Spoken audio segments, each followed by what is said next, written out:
Disyembre 26, 2022.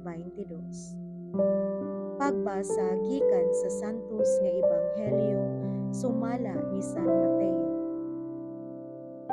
Si Jesus miingon ngadto sa napulog usa ka tinun-an. Pagbantay kamo kay may mga tawo unya nga modakop ug mutaral kaninyo ngadto sa hukmanan ug latuson kamo nila sulod sa ilang mga sinagoga. Taralon kamo atubangan sa mga punuan ug sa mga pari ug sa mga hari tungod kanako ug makasangyaw kamo sa maayong balita ngadto kanila ug sa mga dili Hudeo.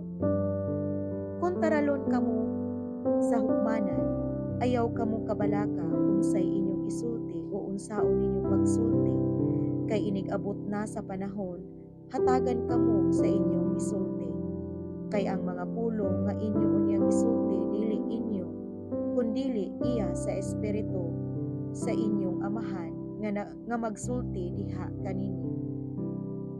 Itugyan sa mga tawo ang ilang kaugalingong mga igsuon aron patyon, ug mausab kini ang buhaton sa mga amahan ngadto sa ilang mga anak. Makigbatog usab ang mga anak sa ilang mga ginikanan ug ipapatay sila sa mga anak.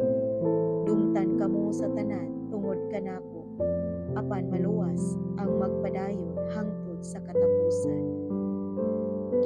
Ang Ebanghelyo sa Ginoo. Daygon ko ikaw, O Kristo.